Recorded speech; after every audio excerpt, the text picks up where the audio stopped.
Hey, good morning, everybody. I want to stop in today and share this special message I had the opportunity to share yesterday with some mainly college kids, young kids from the local Richmond area here and beyond, as part of the Mission Possible Seeing and Being Seen conference. And really, it was a conference bringing together the faith community, the arts community, in the name of justice and healing, and just this idea of helping people see and be seen. So I was invited to the conference to speak on this idea of non judgmental listening. And so when I met with the young folks, the first thing I did was I just asked them, let's talk a little bit about what does it look like when we aren't listened to? And then what does it feel like when we experience that? And in terms of what does it look like, it's funny. A lot of folks said it looks like a cell phone, right? In today's time, you see people talking with one another. They're clearly conversating with one another, but two faces or one face buried in a cell phone. A lot of folks said it looks busy, like sometimes we get too busy with what's going on around us to listen to the people that are closest to us.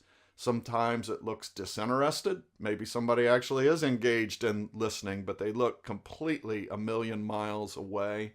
Maybe that's tied a little bit to this busyness too. But what does it feel like? So we asked that, and I had some folks share some really heartbreaking, really sort of descriptions of what it felt like. Clearly, they had been on the receiving end of not being listened to. One young lady said it made her feel worthless, like she didn't have any value. A lot of folks spoke really some different ways into that theme, that it just made me feel unimportant, like I wasn't worthy of somebody listening to me. And those were responses that I expected to some degree. They are responses that I have seen, and they are responses that really feed into this next piece of the conversation, which is that I personally believe that we are experiencing a loneliness epidemic. I don't have any research that I can sit here and spill out. I don't have the time. There is research out there. I've read a lot of articles lately. You can Google loneliness epidemic. One article I read talked about a survey that Cigna Insurance recently did, which said that 50% of Americans feel one way or another lonely and disconnected. And I actually tie this to, so in my work, and I do a lot of work in mental health and substance abuse prevention. And I've talked about this a lot lately in talking and in writing that, last year, 70,000 people overdosed on drugs, most of them painkillers, opiates, heroin. And in addition to that, 47,000 people took their lives through suicide. I personally don't see those two totally disconnected. And I think they share this common theme of depression and loneliness. And as startling as those numbers are at the top level of suicide and drug overdoses, it makes me wonder about the number of people who are using drugs and who are really suffering with some sort of mental illness or mental challenge to the point where they think a lot of what it would be like if they weren't here anymore, and how sometimes that feels like a better option than what they're dealing with in real life. And so we had a good conversation around this with the young people. But then this whole presentation is really built on this question, and really my belief, but I'll put it in form of a question. Could non-judgmental listening be the pathway to healing this loneliness epidemic? And it's really built on my theory that people feel lonely because they feel disconnected.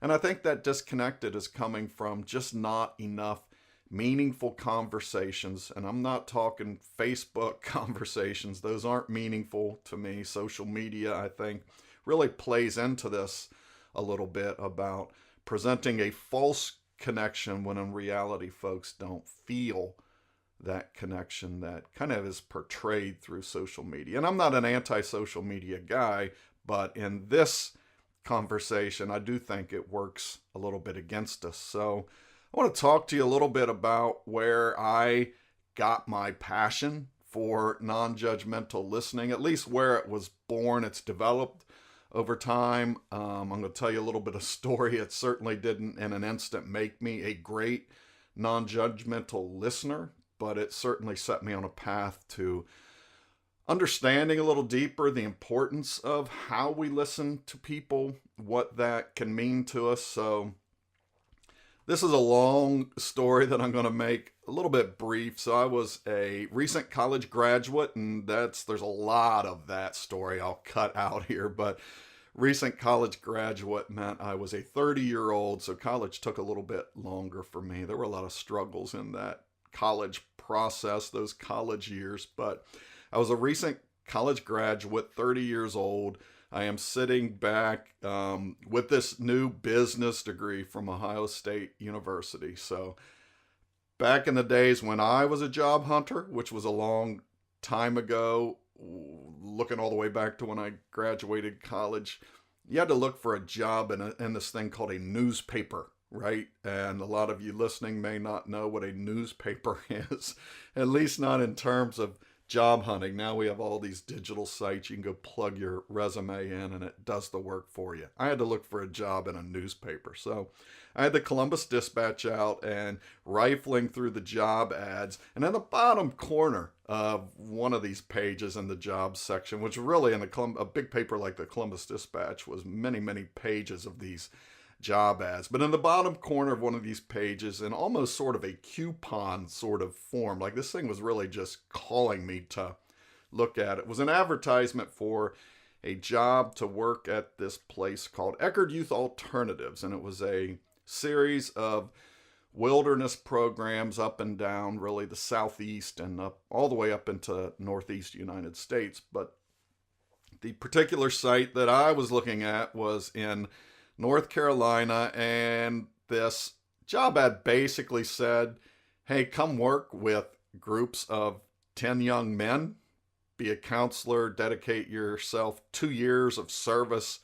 Hey, we'll give you free room and board and 16 grand a year. And back in the 90s, 16 grand a year, it's been a while, but even then, 16 grand isn't a huge amount of money. And so when I announced to my mom and dad, hey, I kind of think this is it, this is what I want to go do, as parents who had really supported financially my entire college degree, I'm sure that caught them off guard. In a way, it caught me off guard because I didn't really understand. There was no really natural connection to this job that would have naturally jumped out to me as an opportunity that was a good fit for me, but something was calling me into this job.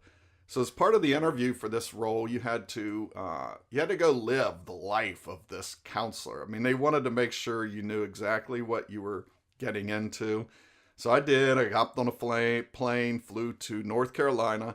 I lived with a group of these young men for a long weekend.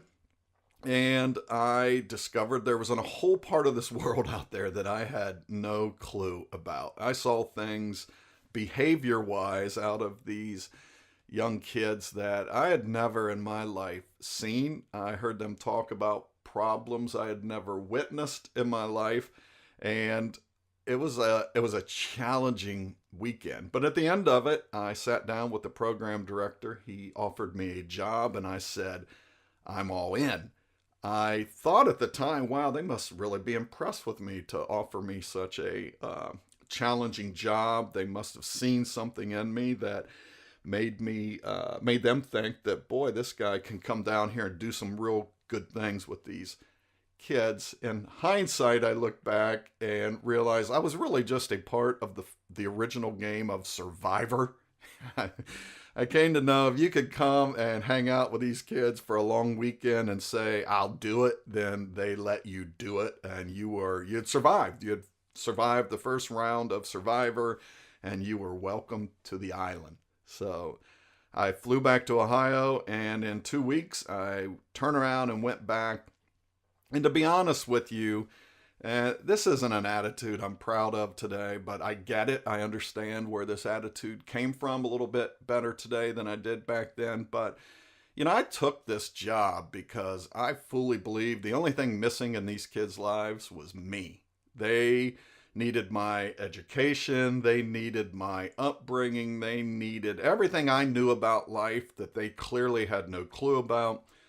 All they needed was for me to come down and share that with them, share the wealth of my wisdom, share the wealth of my experiences. They would ingest that, and then their lives would be magically transformed. They just needed a little dose of Keith, and that's what I was going to go down and give them. What a great opportunity for me. Go save the world just by giving people doses of Keith. So I arrived. I was put in my first group. New counselor, 10 kids. People ask, what were these kids like? Well, they were just kids struggling with all areas of life, family, school, encounters with the law. They were a mix of kids, black, white, Hispanic, from really all over. And you mix 10 of them together from all walks and ways of life. It was always a recipe for disaster. No matter who the counselor was leading this, you put 10 kids together like that, it was always sort of one form or another, a time bomb waiting to go off, and it went off frequently. But I'm going to tell you, the first year or so of this job, I was one of the worst counselors ever. I freely admit that. I was the worst counselor ever because my counseling was built on this idea that these kids just need to hear me. They've just not heard anybody who knows life to the degree that I know life. They can't do it as well as I can because they haven't heard from me yet. And so for a year or so, I spent a lot of time just trying to lecture them on how to be me. I tried to instill in them these values that I had received in my life and that were clearly missing in theirs. And so somehow I just needed to transfer me into them. And it wasn't working. Kids were really resistant to that. That played out in, little things like threatening me with my life. A lot of language I'd never heard of before. I think even a few of them threatened my mom and dad's lives at times, even though they didn't know them. It was really a hostile environment a lot of times when I got into trying to counsel them. And the reality is, I created a lot more problems than I solved. When kids would scream at me, I'd scream back. When they'd threaten me, I'd say, bring it on. I'm tougher than you are. A lot of ego comes into play there. And I really just didn't do a great job of counseling. So as this was going on, one day a supervisor pulled me aside and basically said, you do realize you're not helping these kids. And that's when you're in the midst of that and you're pouring everything you got into it, even when it's bad stuff you're pouring in, it's taking a lot out of you. And so for a supervisor to say you're really not helping, that's a hard-hitting statement. And of course I got really defensive about it, I don't know if I said it, but in the back of my mind I'm thinking, well, then why don't you come stand in with these kids? And if you're such the helper, you come stand in here and help. But he went on to say, the approach you're taking isn't anything new. These kids need some sort of new approach in their lives. And this approach you're taking is just the same approach everybody else has taken with them. Spot something they're doing wrong, scream at them, redirect them, lecture them, whatever you're putting on this idea of you've just spotted them doing something wrong and you're going to fix it. He said, the way you're doing that's not anything different than anybody else has ever done. You need to do something different. And so I ask, okay, what is this magical difference you're going to prescribe for me? And one way or another, he said, you just need to be willing to listen to more of their stories. And again, in a very defensive mode, I asked him if he'd seen me. I'd listened to a lot of their stories. I heard them day in and day out. They had no trouble sharing with me their thoughts and their emotions. And he worked with me to make this bigger point that I'm talking about deeper, more meaningful stories in their life. I'm not talking about this surface level stuff that you're seeing. I'm not talking about these behaviors that you think are out of line. That's not the story I'm talking about. So we had a long sort of conversation that I tell you, I walked away from very defensive, very upset about it, clueless as to what he was talking about, and certainly not committed to trying anything new because I really had no idea what this version of counseling he was talking about.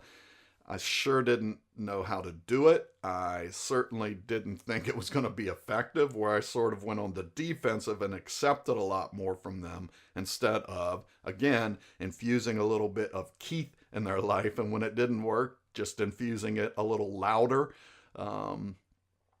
Anyhow, so let's fast forward a little bit then. One of the sort of trademarks of this program was we'd go out on these extended wilderness trips. So I was taking this group of kids that I was with out with two other counselors on a 3-week river trip in North Carolina. So that a river trip means you just pack up all the food you're going to need for a few weeks. You take your canoes, your tents, and you put on a river, and day to day you just kind of float and paddle from one campsite to the next. So there's a lot of work involved in it, a lot of having to work together. So when you get a group of these 10 kids out, no matter how well they're working together or not, when you're out there and it's just you have to work together. And one way that's a really good thing, but when it's not going so well, when the working together is sort of broken and we're not doing things like eating or moving down the river like kids want to do, it can get, well, that time bomb I talked about, the fuse on it gets a lot shorter. And so we were out there on a river one particular summer afternoon. We were probably a few days into the trip, so nerves and tempers were getting a little bit shorter. And we pulled over, I remember, to a campsite, and it had been a later day, so we'd been out there a little bit longer. The sun had beat on us a little bit longer, and kids were a little bit more on edge.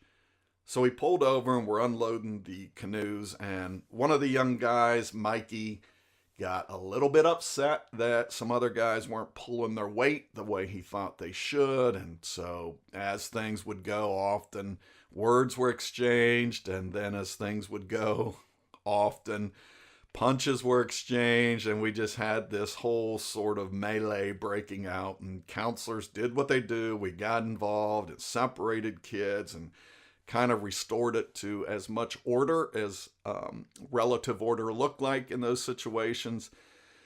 But one of the things we would do as part of this program, when something like that broke out, we'd bring everybody back together and we would get in what we called a huddle.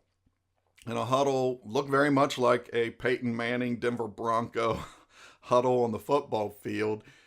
You bring it together and we're just going to talk things through. And I remember this particular session after this particular huddle, after this incident, and you know, this young man, Mikey, he was fired up at me for some reason. I'd probably had said something that escalated the situation more than calmed it down. That's kind of what I did in those days.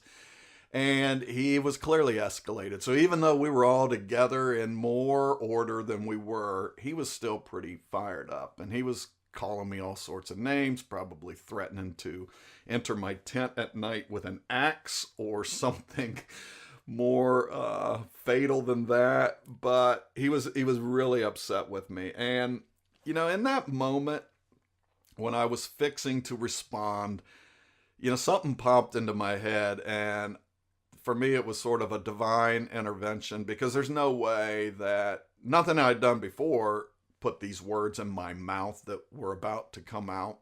But they did that day, and I think it was, in reflecting back, it was the seed that had been planted by that supervisor sometime before this trip about listening. And so in that moment, I looked at this young man and I asked him, "What are you really so mad about?" Because there's no way on earth I've done anything to make you as mad as you clearly are at me. So I would like to know what exactly it is you are really mad about. And so some volatile discussion followed that. It wasn't like he immediately answered, but there was some back and forth with the kids, with other counselors, with me. But finally, this young man, Mikey, he looked at me, and with eyes that I will never forget, they just stared right through me. And he said, "Do you really want to know what I'm mad about?" And I said, "Yes, I'd love to know what you're mad about." And he pointed a finger out at me and he said, "You have no idea what it's like to grow up without a dad." And in that moment, I don't think he could have said anything that would have caught me more off guard.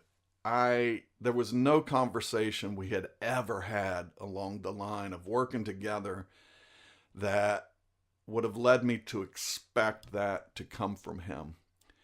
But he didn't stop with me. He said it again to the other two male co-counselors I had. So 3 times he looked and he pointed and he said, "You have no idea what it's like to grow up without a dad." And in that moment, my initial thought was, you're right.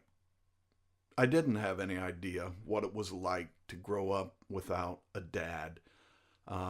My dad had always been there, right? So I had grown up without ever having to look around and wonder, where's dad? Played a lot of sports and my dad was always in the stands. I had no clue what this kid was living with in the midst of this anger he clearly had been carrying for an awful long time. And so, that's led me to this belief that when we only listen to people through the pages of our own stories, we'll never understand what it feels like to be a character in someone else's story. And so, because I had grown up with a dad, I was completely ill-equipped to understand what this kid was going through in his life. I was not prepared to have the kind of conversations this kid needed to have, because I always tried to force our conversations into the context of my own story. I based his behavior on the story I grew up in. I based my expectations on who he should be, how he should talk, how he should interact with other people, based on the 30-year story of my life. And I spent a lot of time in that first year of my counseling trying to make these young people characters in my story, when in reality, all they ever wanted, most of them, was to have somebody just step, even for a minute, into their story and say, "Tell me about it. Let me hear about your story." And I got to tell you, and I shared this with the young people yesterday, I have to tell you, and I am a Christian, but I think one group of people who really don't do this as well as they should, who get this backward like I did a lot of times, are Christians. And I think that's because a lot of times we have conversations with people that we see that we think would be better off living this life we live in our own faith journeys, in our own Christianity. And we try to sell them on this by telling them all about this life we live. We skip this whole idea of, "Tell me about this life you live." We skip the whole hearing about the challenges and the struggles and the life that they have. And we go right to this proposed answer of, you need to be a Christian. Trust me, I'm a big believer in this faith journey I live.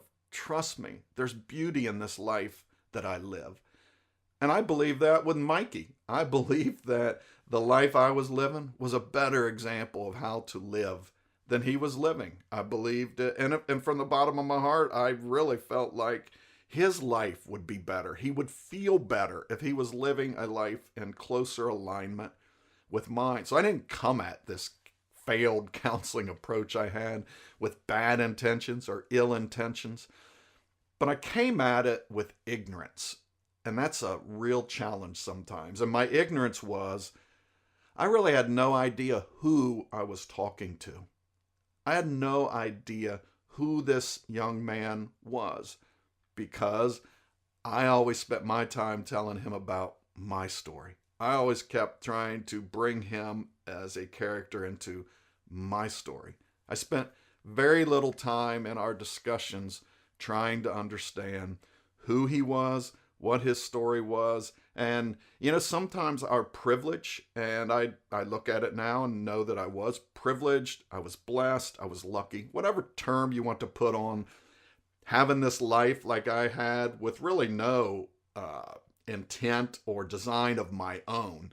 I grew up with a mom and dad, grew up in a white middle class upbringing, grew up in a really conservative community, went to great schools, had great teachers, had a great education. How did I end up there? Well, it wasn't because Keith said, here's where I'm going to go in life. Whatever term you want to put on this reality that was the setting I grew up in, and juxtapose that against this setting that Mikey grew up in, always wanting a dad, never knowing where he was, and all of the volatility and struggles that went with this scenario of his life. Whatever you want to call that disparity there, all I know is the life that I grew up in, as beneficial as it was to me, the downside to it was that it kept me from having any idea of what life was like for a lot of the young people I was working with. And that left me really ill-equipped to help them to the degree that I really wanted to be a help in their life. And so that's where listening really became a powerful tool for me. You can see on the screen now that, listening, according to Janet Dunn in an article she wrote, she said, listening is one of the highest forms of affirmation. When we listen, we invite another person to exist. That became a powerful sort of, and not like I knew this sort of phrase and article back then, but I understood the concept of this, that a lot of what I was doing really became not trying to solve a young person's problem, although that would become part of the process. But solving their problem had to start with this invitation for them to exist. And it's not like I started listening to them and with this philosophy of I'm inviting you to exist. But looking back, that's what happened. Looking back, I know when I started listening to kids, when I started asking them a little bit more open-ended, tell me why you're really mad. Tell me what you're really struggling with. When they understood that I was sincere in that invitation to talk to me, you could see them more and more coming alive, starting to feel like they had some worth. And, when somebody feels worth the time that you're putting in their life, they start sharing more of their life with you. And that became a real powerful tool for me. And so the difference between hearing and listening is the difference between foolish and wise counsel, right? And I say that based on Proverbs. He who answers before listening, that is his folly and his shame. And that's Proverbs 18. That should be 13, I think. Proverbs 18:13. But here's the deal. I spent a lot of time before this pivotal conversation we had on the riverbank that day with Mikey. I spent a lot of time talking to Mikey about his disrespect, his inappropriate language, his anger, we spent a lot of time talking about choices and behaviors that he demonstrated all day long, many days. But I look back on that now, and I look back on it then. There was nothing that I was ever going to say that was going to make him more respectful. There's nothing I was ever going to say that was going to make him use the F word less than I was comfortable hearing it. There was nothing I was ever going to say that would make him set up to be more successful in his classroom and the community, talking about these surface level behaviors, as ugly as they were, right? The reality is that these were choices that weren't ever going to work out for him. There's nothing that changes that. But what does change is that when I listened to him and when I knew how angry he was about not having a dad in his life and how that was connected to me because it really made him angry that I was a complete stranger from Ohio coming down, sharing more interest in him being a good student, being a person who could stay in his community. I had more interest in giving him a structure in life where he could be successful than his dad did. When I understood that's where the anger was coming from, we suddenly had the capacity to start talking about the real problem that could make a real difference in his life. And I think a lot of times that we don't want, number one, sometimes I think we're in too big of a hurry to stick around and hear somebody out long enough to get to the real struggle they're having in their life. We kind of have a lot of times we listen with a fix-it mentality, kind of like, okay, hurry up, get through this, tell me all this, because I already know how I can fix your problem, right? You're hearing somebody out in the old time thinking I can fix this for you. So go ahead, speed up. We want to skip the whole listening process and get right into fix it. And sometimes that can be a really foolish thing because we don't get to a point of hearing what will allow us to come up with something wise to offer somebody. And I see that happening all around. I see it happening with Keith, the dad, with Keith, his kids. And they'll come home and they'll start talking about a struggle they had at school or a struggle they've had with a teacher. And I just want to cut off the whole conversation right away because I can fix this for you. I can tell you what you need to do. I just think in a lot of places we've got really, really busy in life and we see listening as something we really don't have the time to invest in. And that's a sad thing when I think about a young boy like Mikey who may be out there with something he just really needs to unload. He's been carrying this burden that he's just looking for the first person to say, tell me about this burden. And when we run around too busy to enter in a conversation like that, I think sometimes that can be really damaging to the people around us. And I think it can lead to a loneliness epidemic. So tying that back to this theory I have about this loneliness epidemic. The other thing, and James Dobson says that for some strange reason, human beings tolerate stress and pressure much more easily if at least one person knows they are enduring it. I believe that. I saw in that young man's face that day tangible healing. I saw that boy look as hopeful and healthy and just a brief snapshot that I had seen him look in the months before that moment. I saw sort of what the beginning of healing looks like. And I think sometimes our struggle with listening and our struggle with being a fix-it mentality is sometimes we don't want to get into hearing that you have no idea what it's like growing up without a dad, because what do we do with that? How do I help with that? Once I've heard that, how do I fix that for a person? And I want to relieve a little bit of that in you, that sometimes all people need is to know that somebody else knows I'm suffering. Sometimes when you feel like I'm unworthy, that unworthiness comes from this belief that other people have no interest in knowing what I'm going through. Sometimes all people need to start the healing process is to get this off my chest. I just need you to know that, yes, you talk a lot about growing up with dad, and when dad told you to do something, you did it. And if you didn't, this is what that looked like. I get it. I hear that side of your story, but I can't relate to it. I have no idea what you're talking about. And all I really need to hear from you right now is that you get that. You get that I didn't have these benefits in life that you had, and this is what it feels like. This is how bad that hurts. I, the person who wants to share this and get this off my chest, I know better than you do. You can't fix it, right? So I'm not telling you this to have you step in and fix it.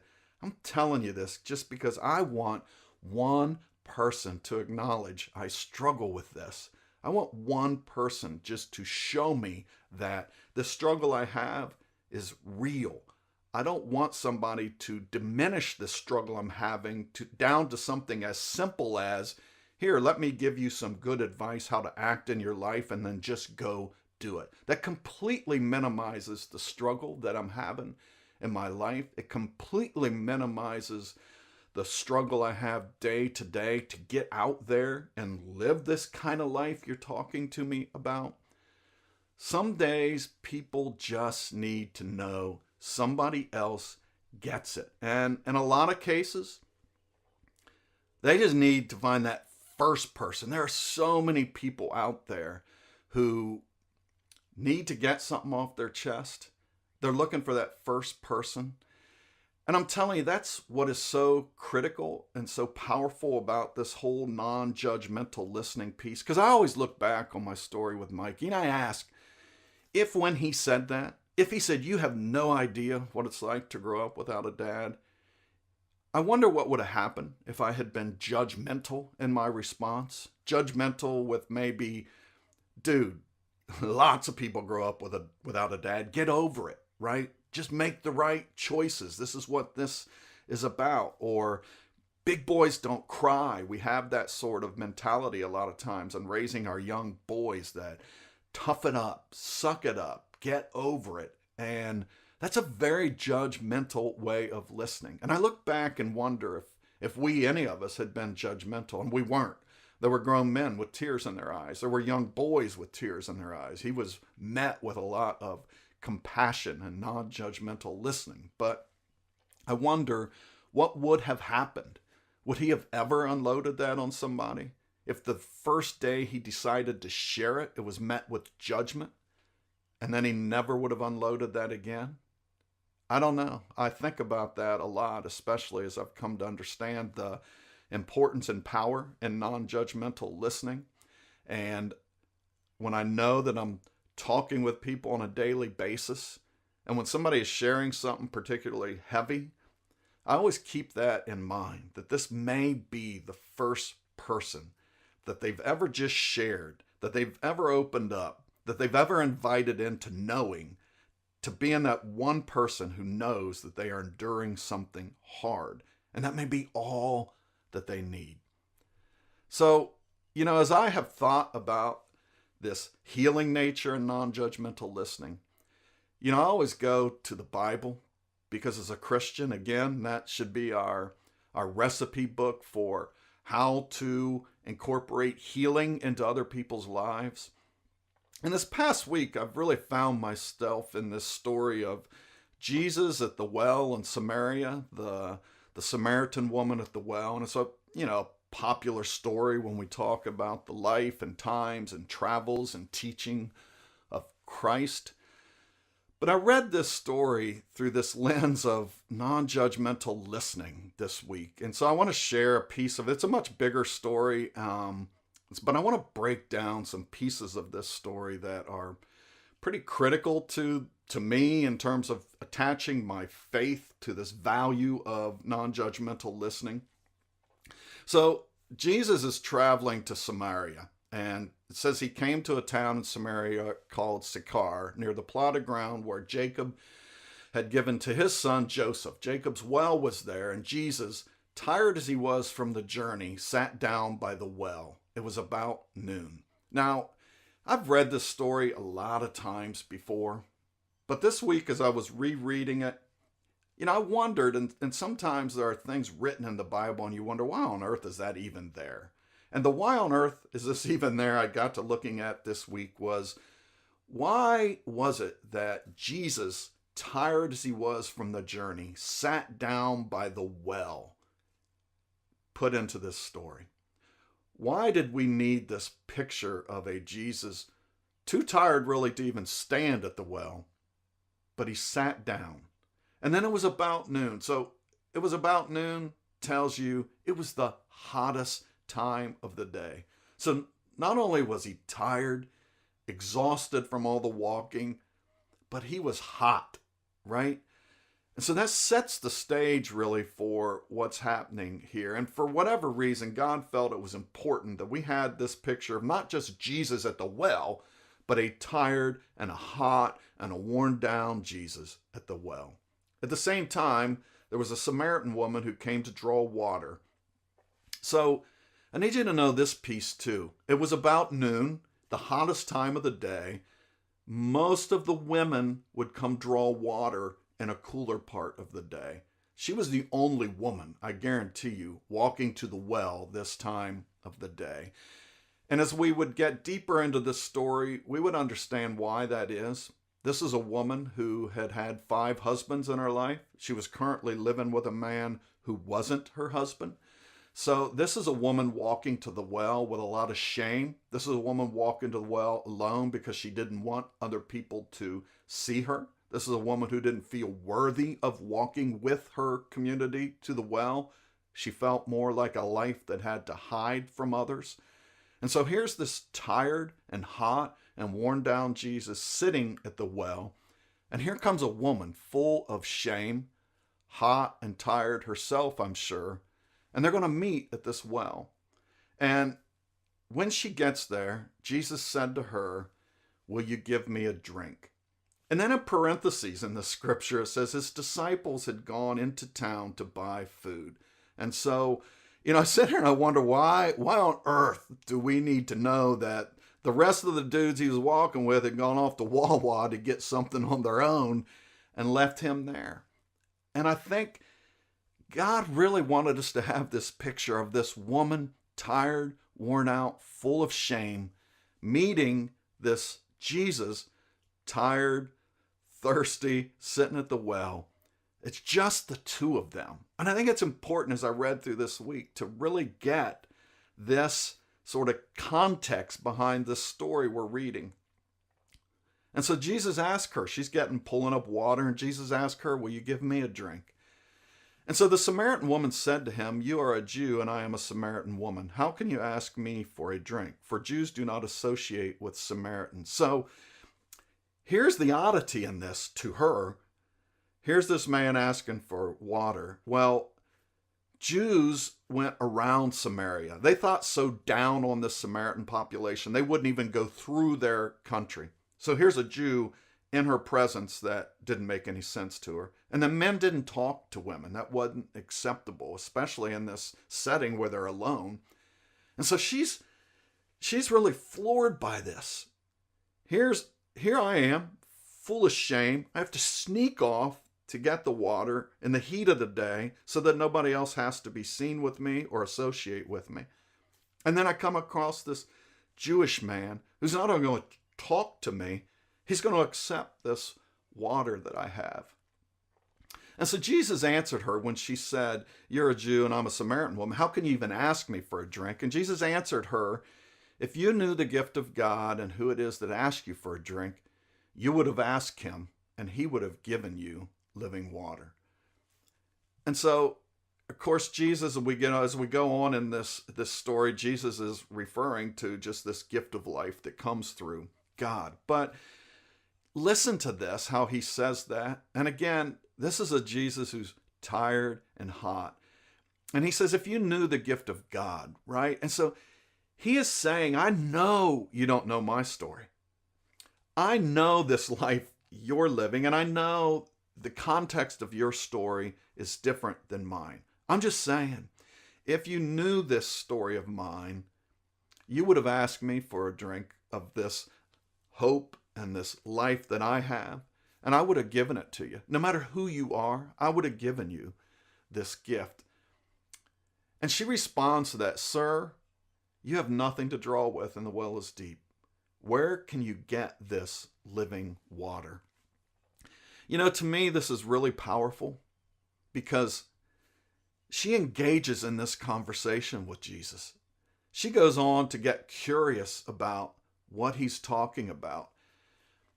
But I think that's because Jesus didn't come down on her with judgment. And as the story goes on, it would play out that Jesus absolutely knew that she had had 5 previous husbands.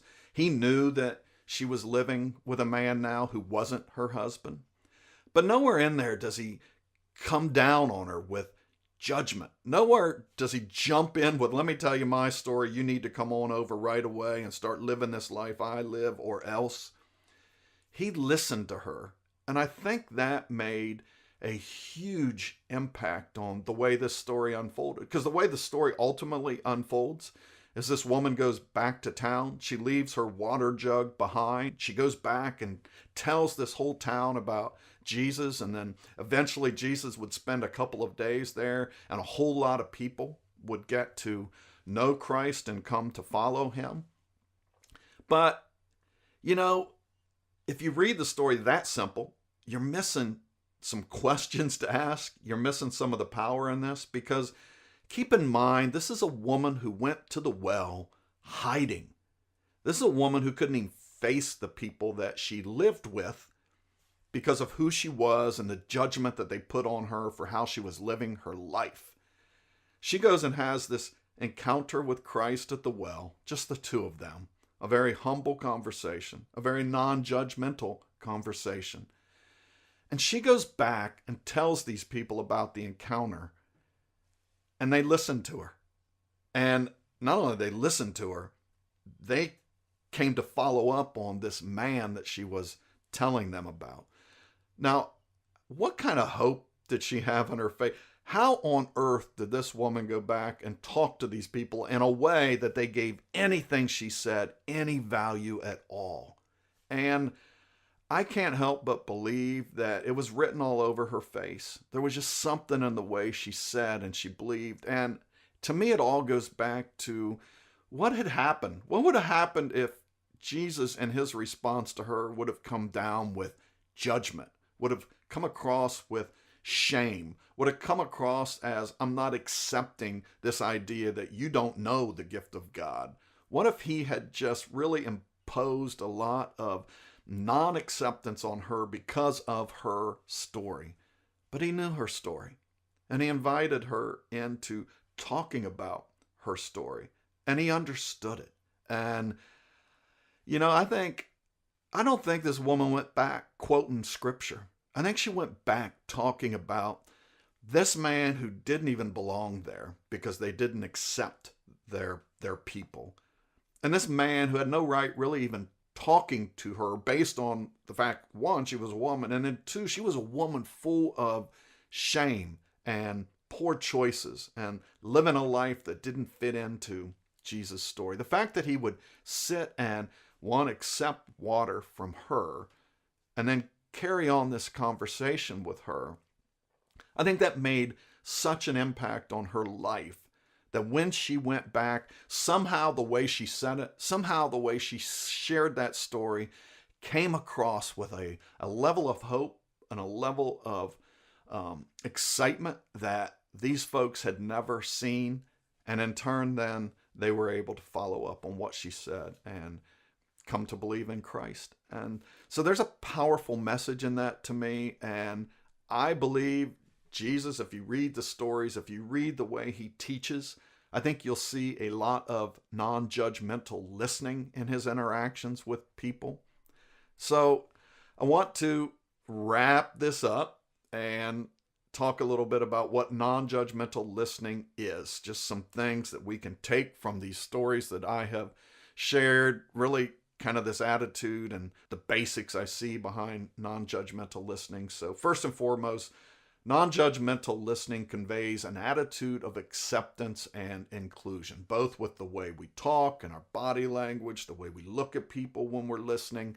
I think too many times we look at listening as this act of receiving, right? I'm standing here and you're putting something on me with your words or whatever you're trying to convey. But what if listening is more about us conveying something to somebody else? We go back to that invitation. What if I go into listening always with this sort of goal that through listening, you're going to know I accept you. Through listening, you're going to know I consider you included in my world. And I think too many times in our listening, we get right to judgment. We hear something, and, oh, no, I'm not going there, and you're not coming here. And I think we just miss out on a lot. Listening to me, it's curious and not prescriptive. So I'm curious, and I think it all started. I look back to those Eckerd days and those young kids, because when I got really good at listening, I got to hear some really cool stories out of these kids. Some of them were heartbreaking, but some of them, all of them were really cool kids with really cool stories. And it made me infinitely fascinated about people's stories. And that was a time in my life I started writing. And a lot of my writing is just about these experiences that I have with people. So more and more, I listen with a curiosity, and I don't listen as much with ready to write out a prescription for them how to address what it is I just heard. I don't hear them and get triggered this idea, okay, let me tell you about my life, right? And how you can come into this world of mine a little bit easier. I really listen with a curiosity. And curiosity, just when you hear something, the only response you give is something that triggers them to tell a little bit more about their story. Non-judgmental listening seeks to clarify someone else's values and not impose our own. So again, with Mikey, when I started listening to him, I just wanted to have a clearer picture of what was going on in his life. Non-judgmental listening doesn't have this focus on you need to know what's happening in my life, right? And the final piece that I want us to understand is that in non-judgmental listening, we don't have to change our beliefs to help someone else heal, right? Going back to that, sometimes people just want to know someone gets what I'm going through.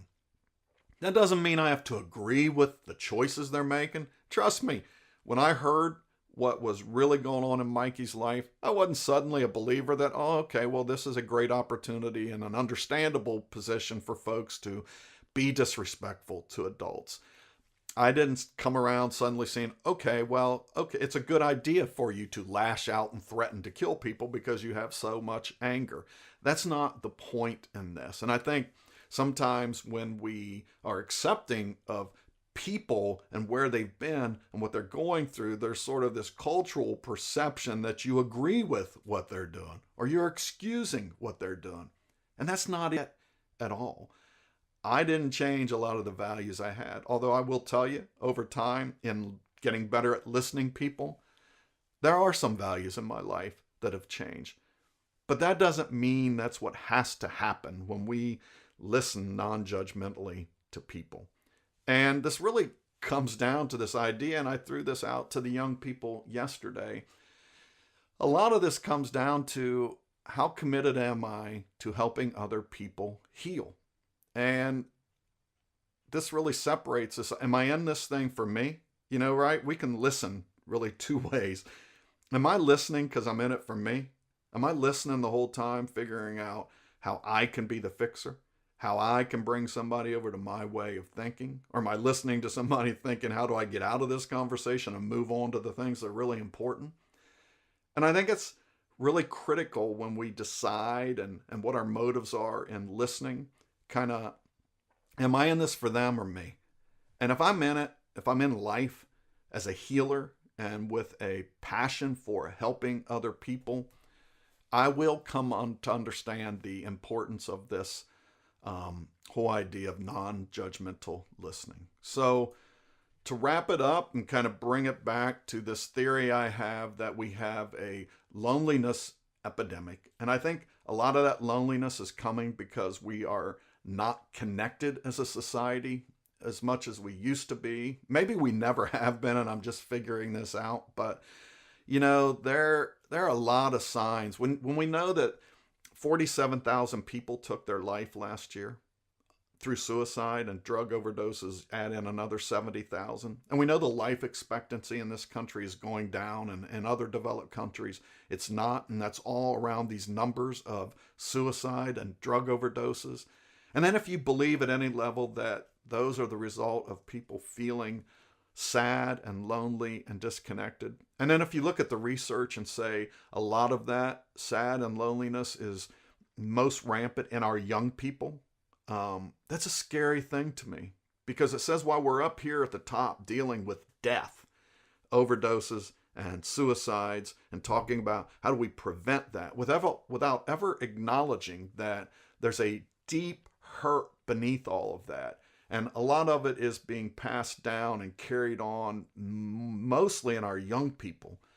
There's a sense of urgency in me to kind of get this connection between non-judgmental listening and healing. And I think this is where it comes on this road to healing starts with non-judgmental listening.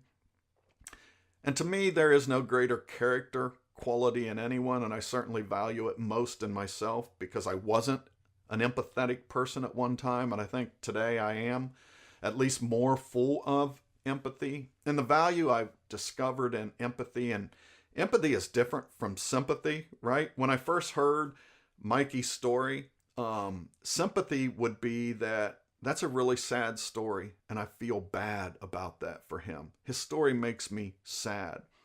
But empathy came, and the life change came for me when I started spending time wondering what it would have been like growing up without a dad, what it would have been like growing up in some of the environments these young people talked about. When I came to the conclusion that the direction of my life really was a result of not having to go through a lot of what these young people did, and recognizing and admitting and confessing my life would have looked a lot different. There was nothing in me as an individual that would have overcome in any way really different than these kids were trying to overcome their circumstances. When you start to use empathy that way, you start to draw into a connection with people that wasn't there.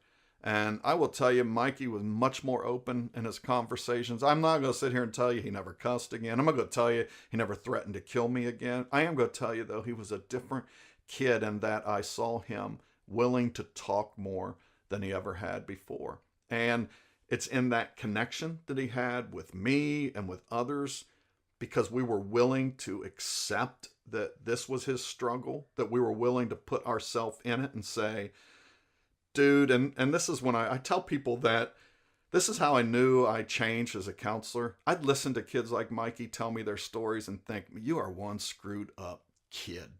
How did you ever get so screwed up? Your life is a mess. But when I started hearing their stories, when I was more empathetic to them and started stepping into those stories, more and more I found myself asking, how on earth are you getting by so well in this world, growing up in a place that is so screwed up? And when you talk with people and they know that you get that about them, they start to heal, and they start to have deeper, more meaningful conversations.